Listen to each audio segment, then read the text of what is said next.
Hello, I want to talk to you about the law of sines today and kind of where it came from, the derivation of it. Well, trigonometry, as you know, would not be very useful or efficient if it only worked for right triangles. Now, most of the trigonometry that you do at the start of learning your trigonometry has to do with right triangle trigonometry, in which you're dealing with sine, cosine, and tangent. It's various ratios. Very helpful, but only with right triangles. What if it's not a right triangle? Well, that's where we have these different laws coming in. One of them being the law of sines, another one being the law of cosines, and the third one being a crazy one called the law of tangents.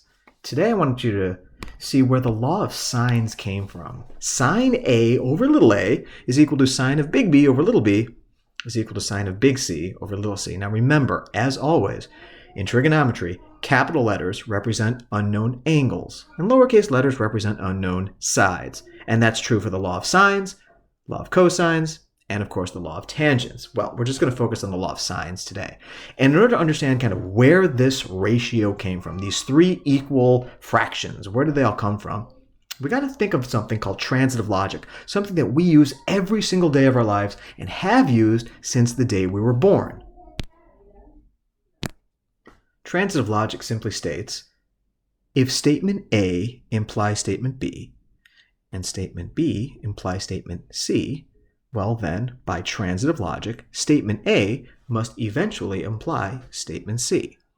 All right, so that doesn't really say much if we just say it with A's, B's, and C's. Let's actually make some statements here, and let's you create a real-life example. And to prove that you have been using this literally since the day you were born, I mean babies, and if they're human babies or otherwise, doesn't matter, they all kind of learn real quick from their parents that if I am hungry, what does a baby do if they're hungry? Well, then I will cry. Then I cry. All right, so what we have here is statement A, if I am hungry, implying statement B. If I am hungry, then I cry. To continue using this logical argument, if I am hungry, then I cry, well, then the baby quickly learns that B, if I cry, well, then if the parents are doing their job, then I will be fed. Okay, so that's statement C. So statement A, if I am hungry, implies statement B, I will cry. And if statement B, I will cry, implies statement C, then I will be fed. Then by transitive logic, we can say that A implies C. If I am hungry, then eventually I will be fed, as long as I do that intermediately B step in the middle. I have to cry in order for that to happen. And of course, babies learn that very, very quick. That if they're hungry, they cry, they get fed, so therefore they're going to cry in order to get fed. And again, you've been using this since, the day you were born. This is not just true for babies, this is what we do all the time in life. We use this transitive logic. If this implies this, and this also implies this, then the first thing must imply the last thing. We can do hundreds of examples of this, and I'm sure you've already used it at least 30 times today, in fact. Well, here's a mathematical example too, all right? Same transitive logical argument. If 3 plus 2 is equal to 5, so if A, 3 plus 2, implies 5, 3 plus 2 equals 5, and statement B, 5, implies 20 divided by 4, I think we'd all agree that 5 is equal to 20 divided by 4, and we'll call that statement C, well then transitive logic would mean that A implies C. In other words, 3 plus 2 must be equal to 20 divided by 4, which of course it is because they're both equal to 5. If 3 plus 2 is equal to 5 and 5 is equal to 20 divided by 4, then by transitive logic, 3 plus 2 must equal also to 20 divided by 4. And using this transitive logic, we can come up with the law of sines. We need this very same logic to understand how trigonometry can be used for any triangle, known as oblique triangles, obtuse or acute, not just right triangles. But here's the thing. If we're going to use the law of sines, we're probably going to need sine, right? Well, as we know, sine is equal to the opposite over the hypotenuse. And if a hypotenuse is only found on right triangles, right, that side that's opposite the 90-degree angle, and we're dealing with triangles that are obtuse or acute, in other words, triangles that do not have a 90-degree angle, well then, where is the hypotenuse? It wouldn't have one, so therefore how can we use anything having to do with sines if there is no right angle and thus no hypotenuse? Here's what we're going to do, all right? we're going to take a triangle, an oblique triangle. I'll call it ABC. Now, they're both the same over here. And what we're going to do is we're going to drop a height down the middle here. We're just going to kind of cut it in half right down here by angle C. And we're going to look at one side and then the other side. And we're going to do this kind of a few times, and then we're going to see how transitive logic brings it all together into the law of sines. So what we're going to do is we're going to label the sides with little a, little b, and little c. And you might recall that opposite big angle A is little side A, and opposite big angle C is little side C, and opposite big angle B is little side B.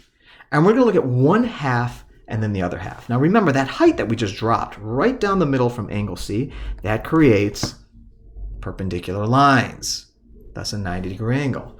So we're going to look at one side of the triangle and then the other. So we're going to be looking at two right triangles just kind of caught in between a much larger ABC oblique triangle. So which side should we look at first? Doesn't really matter. Let's look at this kind of left triangle here, the one that I'm highlighting in green first. So feel free to ignore this right side for just a moment here. However, we do need one more side labeled, and not with an A, a B, or a C. Let's call this height that we just dropped down here, let's call that, well, H for height, because we're going to look at that. All right, so now let's start with angle A. Let's talk about the sine of angle A. What is that equal to? Well, the sine we know is the opposite over the hypotenuse. So if we're just looking at that green side, remember, ignore the x'd out triangle. The opposite of angle A would be that height, H, and the hypotenuse would be the side B. Now let's say I only wanted to know this in terms of the height. Let's say I wanted us to solve for H. No problem, I got to get rid of that B in the denominator. And since I'm dividing by B, as we know, the inverse operation of dividing by B would be to multiply by B. So what we're going to do, we're going to take that H divided by B, and we're going to multiply that by B. That will cancel out those two B's, the purple one and the blue one in the denominator. But if we do it to one side, of course, we have to do it to the other side. So now what we have here is B times the sine of A, which is equal to H. All right, we're off to a good start. I want to do something extremely similar, only this time, we can't ignore it anymore. Let's look at that right triangle. Right triangle. There it is. There's one that I'm highlighting in blue, and let's talk about the sine of angle B. All right, now that height is still the height, and that is part of kind of both right triangles here. So let's see here. The sine of angle B is equal to the opposite. Okay, well, opposite angle B is also that height now. Again, we're ignoring the green one now. So the height, H, the opposite side, over the hypotenuse of angle B would be, that's A this time. All right, so now, once again, just like before, I want to talk about this in terms of the height. That height is very, very important.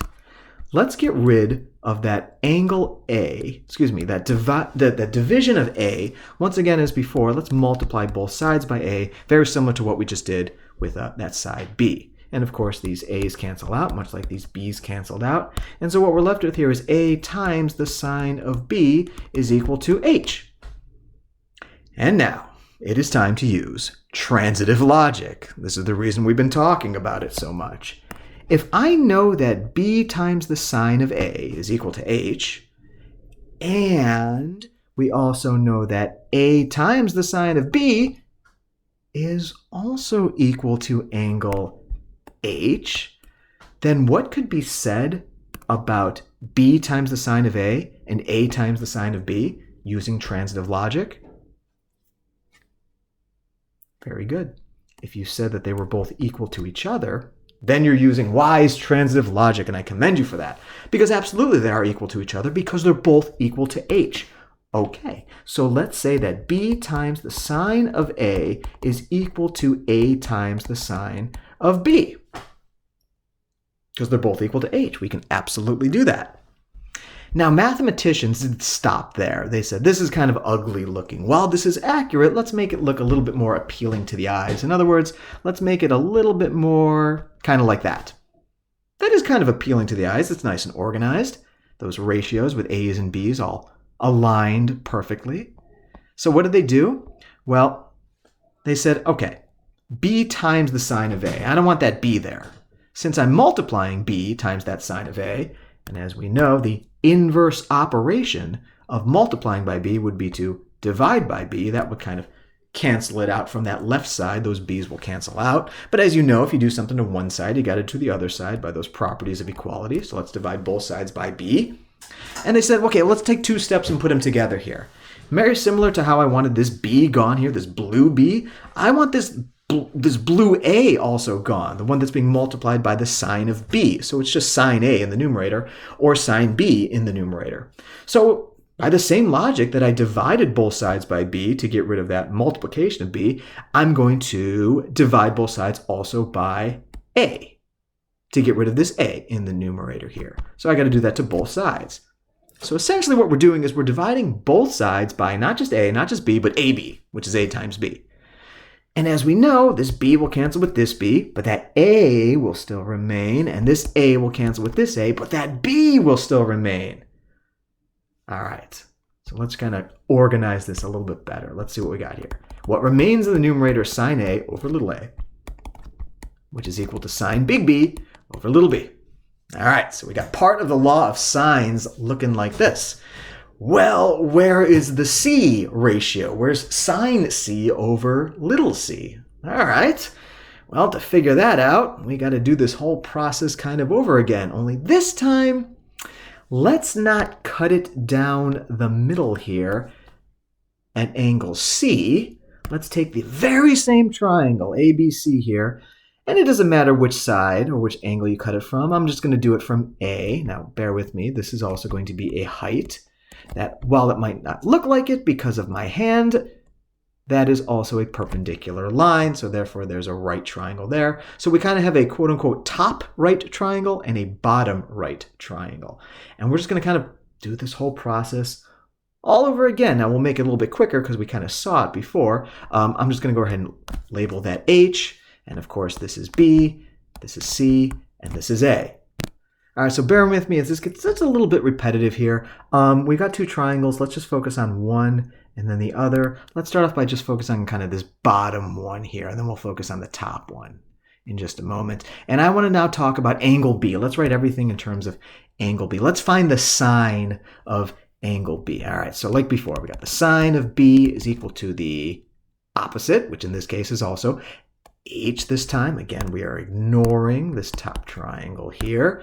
Over, let's see here. Oh, the hypotenuse is C, isn't it? And again, like before, I want to write this in terms of just H.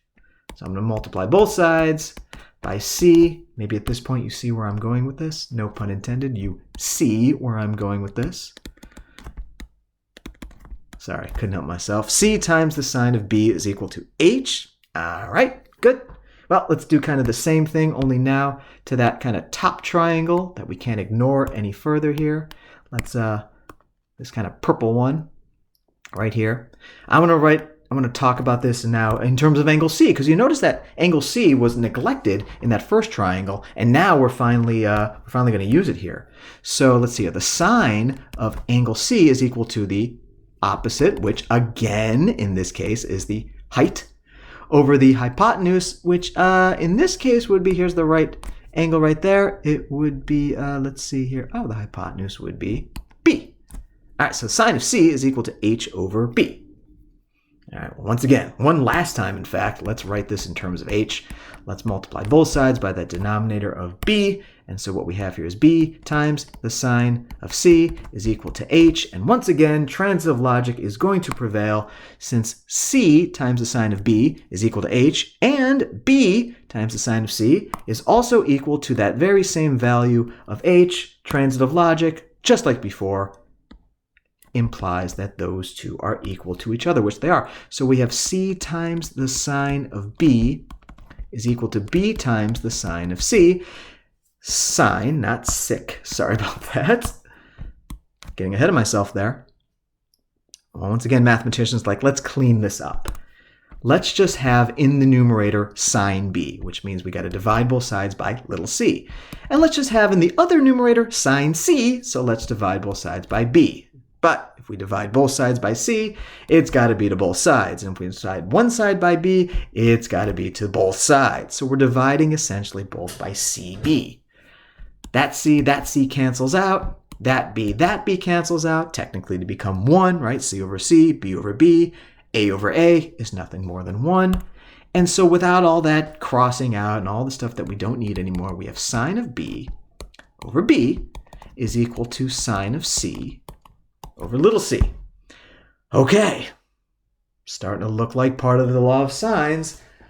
But to bring this all together one last time and thus conclude this journey that we are on, we need to use transitive logic one more time. Strap in, here we go. If sine of A over A is equal to sine B over B, and sine B over B is also equal to sine C over C, since they're both equal to sine B over B, transitive logic one more time must imply that sine A over A is equal to sine C over C, because they're both equal to sine B over B. And so therefore we can put all of this mess together and say that, oh, well, sine A over A is still equal to sine B over B. And if sine B over B is equal to that, well, then sine C over C is also equal, thus concluding, finally, the law of sines. A lot of transitive logic there. I hope that helped. All right, so that's where the law of sines came from. Now it's time to start using it. All right, if you have any questions, feel free to reach out anytime. Happy to explain any part of this in more detail if needed.